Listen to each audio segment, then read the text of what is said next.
तो ऐसे क्वेश्चन में एक पैटर्न आपको दिखाई देगा, ध्यान से देखो। पैटर्न बच्चे ये है कि इसमें जो x का कोफिशिएंट है, यहां पे देखो ध्यान से, वही y का कोफिशिएंट दूसरे वाले इक्वेशन में देखा क्या, इसमें जो y का कोफिशिएंट है वही इसमें x का कोफिशिएंट है। यही इसका ट्रिक है। ऐसे क्वेश्चन को मैं अपने हिसाब से कोफिशिएंट एक्सचेंज वाला क्वेश्चन कहता हूं, कि जब भी ऐसा आपको दिखाई दे कि पहले इक्वेशन का जो x का कोफिशिएंट है वही दूसरे इक्वेशन के y का कोफिशिएंट हो गया, या फिर पहले इक्वेशन का जो y का कोफिशिएंट है वही दूसरे इक्वेशन का x का कोफिशिएंट हो गया, तो ऐसे केस में आपको क्या करना है, कुछ नहीं, सिंपल सा दो प्रोसेस फॉलो करना है। इक्वेशन 1 और इक्वेशन 2 को एक बार ऐड कर लो, और इक्वेशन 1 और इक्वेशन 2 को एक बार सब्ट्रैक्ट कर लो, बस इतना काम कर लो। उसके बाद तो आपको क्लैरिटी आ ही जाएगी। करना क्या बता, देखो आपको करना ये है, सॉल्यूशन शुरू करते हैं। आपको सिंपली लिखना है 71x plus 37y equals to 253, and ये इक्वेशन नंबर 1 हो गया, और दूसरा जो इक्वेशन अपना है वो है 37x plus 71y is equals to 287। ठीक बच्चों, अब इक्वेशन 1 और इक्वेशन 2 को एक बार ऐड करो, तो आप यहां पे लिखोगे एडिंग 1 एंड 2। इक्वेशन 1 और इक्वेशन 2 को आप ऐड करो, तो आपको लिखना है ऐसे 71x plus 37y is equals to 253, और इसी के नीचे लिखे 37x plus 71y is equals to 287। ऐसा क्यों कर रहे हैं सर? ऐसा मैं इसलिए कर रहा हूं कि आपको जैसे ही मैं ऐड करूंगा कुछ आपको दिखाई देगा तो समझ में ज्यादा आएगा। इसको ऐड करिए, 7 और 1 8 हो गया, और 7 3 10, तो ये हो गया 108x, ये भी एग्जैक्टली वही आएगा 108y, और एग्जैक्टली ये भी 108 का, सॉरी 108y, और ये भी एग्जैक्टली 108 का कोई कोफिशिएंट आएगा। देखो कैसे, 7 3 10, 8 5 13 और 1 14, 2 2 4 और 1 5। ध्यान से देखो 5 टाइम आपको दिखाई दे रहा होगा, तो 108 आप कॉमन करके यहां से निकाल लो, तो सिंपली ये हो गया x plus y equals to 5। Let this is equation number 3। समझ में आया मैं क्यों कर रहा हूं ऐसा?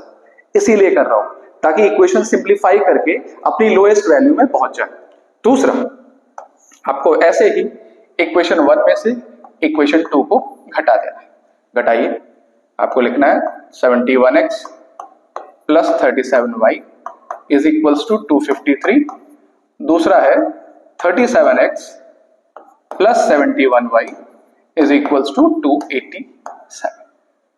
सब्ट्रैक्शन में नीचे वाला जो इक्वेशन रहता है उसका साइन चेंज कर देते हैं हम लोग, तो ये माइनस हो जाएगा, ये भी माइनस हो जाएगा, ये भी माइनस हो जाएगा। अब घटाइए, 71 में से 37, 11 में से 7 4, यहाँ बचा 6, 6 में से 3 जाएगा 3, 34x यहाँ पे आ जाएगा माइनस 34y इक्वल्स, इसमें से घटाइए 7 में से 3 जाएगा 4, यहाँ बचा 8, 8 में से 5 गया 3।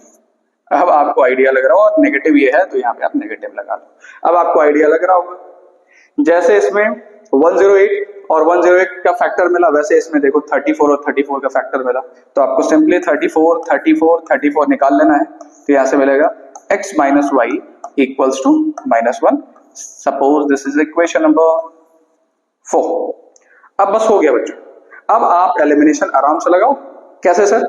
देखो यहाँ पे y प्लस में है, यहाँ पे y माइनस में है। जब डिफरेंस होता है कोफिशिएंट में, जब कोफिशिएंट का सॉरी मैं क्या बोल रहा हूँ, मैं ये कह रहा हूँ कि x या y में से किसी का साइन चेक करते हैं, देखते हैं किसमें साइन डिफरेंट है और इक्वल है, तो इसमें देखो साइन इसका डिफरेंट है और ये इक्वल है, तो दोनों इक्वेशन को जोड़ दो।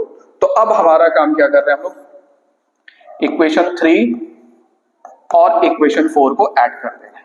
ठीक, 3 लिख लीजिए, x plus y is equals to 5 and x minus y is equals to -1। Add करिए, ऐड करने में कोई साइन वाइन चेंज नहीं करना होता है, ठीक है।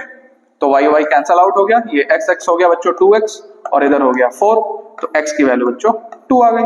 अब जब x की वैल्यू आ गई तो इन दोनों किसी भी इक्वेशन में x की वैल्यू पुट कर दो, y की वैल्यू आपको मिल जाएगी। तो मैं 2 इसमें रख दे रहा हूं, तो ये देखो ये हो जाएगा 2 प्लस वाई इक्वल्स टू 5 तो y इक्वल्स टू आ जाएगा 3। तो देखो आसानी से आपको x और y के लिए सॉल्व करना था, आपको आसानी से x और y की वैल्यू 2 और 3 मिल गई। अब कैसे वेरीफाई करेंगे हम लोग सही है या गलत? तो एक काम कर लिया करो, आप जब कभी भी एग्जामिनेशन में ऐसे क्वेश्चन किया करो तो वेरीफाई करने का जुगाड़ आपके पास होना चाहिए। तो क्या करो, x और y की वैल्यू इन दोनों इक्वेशन के लेफ्ट हैंड साइड में रख दो। अगर राइट हैंड साइड की वैल्यू वही आ रही है रखने के बाद, जैसे 253 आ जाए, इसमें x की वैल्यू 2 रखो और y की वैल्यू 3 रखो तो 253 आ जाए, इसमें भी x की वैल्यू 2 रखो और y की वैल्यू 3 रखो तो 287 आ जाए, तो आप वेरीफाई कर ले जाओगे कि हमारी x और y की जो वैल्यू आई है वो एग्जैक्ट है सर।